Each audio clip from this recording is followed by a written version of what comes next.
Alright guys, thank you for joining the quest again today. I'm your host Marques Underwood, and today I'll be reviewing The Conjuring 2, which is directed by James Wan, who also directed the first Conjuring, the first two Saw movies, and the first two Insidious films.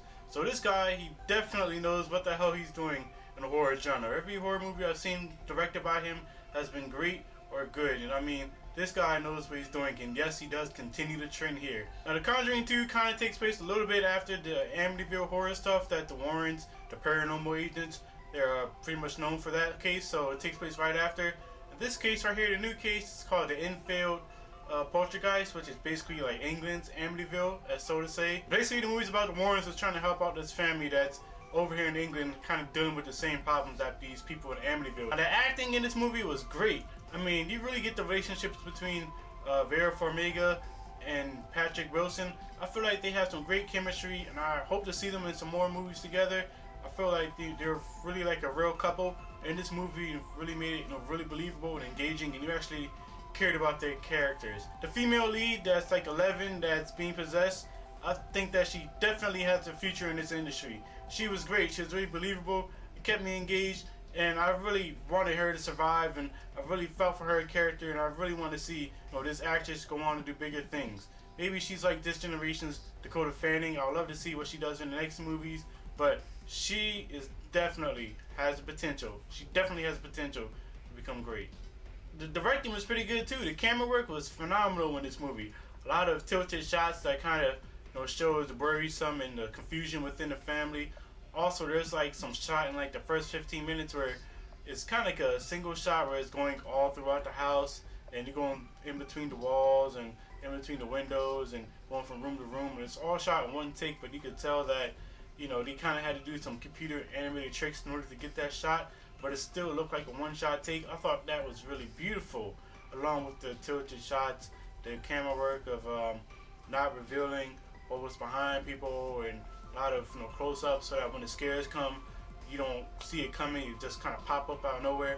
I thought the directing was phenomenal in this movie. Unlike the first movie to me was very atmospheric, and the house was kind of like the setting itself, whereas in this one they really relied on jump scares, and I kind of hate jump scares if they're done wrong. Jump scares if they have it's a friend that pops out of nowhere, it's a ball hitting the window or something like that. I hate those types of jump scares. When there's a jump scare that it's a legit scare and it's horror, and what you see is very frowning upon in my face, and it's really scary, I really appreciate your jump scares. Though I will say they did a whole bunch more jump scares than they did in the first movie, and that kind of didn't really work for me, because a lot of the times with jump scares you kind of saw them coming. I think during this whole movie I think I jumped maybe 2 or 3 times, and that's because of the camera work. Really, I didn't know what was going to happen, so that was really cool. But there was like 3 or 4 jump scares, I saw them coming, and the way that they did it, it was just very obvious to me that I couldn't really get scared. I will say though, with the jump scares, the tension in the first half of the movie was phenomenal, man. I mean, there's a lot of build up and a lot of tension to the point where like you're expecting something to come across and nothing comes out, and I thought that was phenomenal. Like, the scariness is in your head, and I really appreciate that. The tension was just so phenomenal. I had to start covering up my eyes and stuff. And I don't really do that when I watch horror movies, and when I'm sitting here like this trying to kind of see but not see, that says something about the movie, and I really did like that about this movie. My flaws with the movie is that after the Warrens get more engaged into this case, I kind of feel like it kind of becomes a totally different movie. Instead of it focusing more on suspense and tension-based, atmospheric, a few jump scare stuff, it kind of became more like, okay, we need a jump scare here, too much talking here, we need a jump scare here. It kind of felt forced in and a little bit dragged out. I'll probably cut 10-15 minutes out the movie. I felt like the movie could have ended a lot sooner than it did, but I did think that it set up for a sequel the right way, the same way that the first one kind of did, where it shows the little spot where they keep all the little artifacts from their cases. So I thought that was cool. Overall, I really enjoyed this movie. I'm giving it a B. I'm giving it a 3.6 out of 5.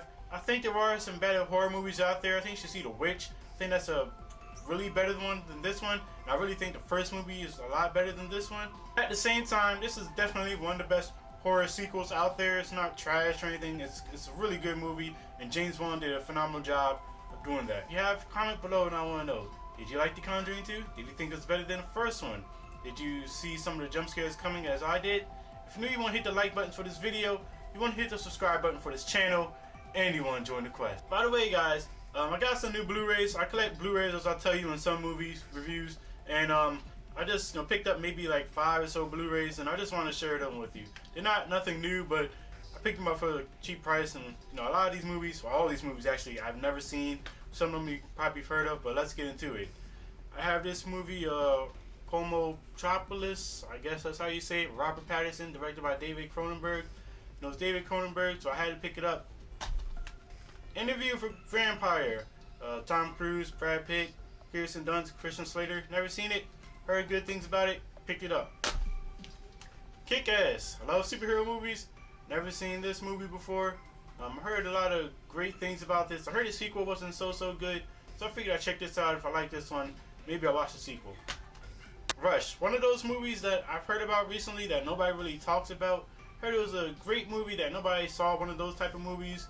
Chris Hemsworth, Thor is in this movie, and I don't know if I'm gonna buy him as a NASCAR driver or whatever in this movie, but hey, worth a shot. 7 Psychopaths, another one of those movies that were great that a lot of people did not see from what I hear. I want to check it out. I want to check this out. It had a lot of stars, Christopher Walker, Colin Farrell, Woody Harrelson, all-star cast. 7 Psychopaths. With these type of people, hey, I had to see it.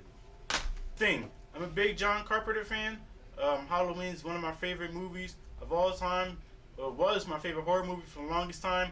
And I also like Escape from New York. And I want to see Escape from LA, even though I heard it wasn't as good, but I still want to see it. But The Thing, never seen it, and I heard this is one of those classic movies that if you're consider yourself a horror fan, you have to check this out. So I had to get this. Directed by Sofia Coppola, who also directed Lost in Translation. I saw that movie for the first time recently, and I really enjoyed it. I think she's a really good director. I heard a lot of good things about this movie, so I had to pick up the bling ring. Alright guys, that's some new additions to my Blu-rays. Thank you again, and have a good one.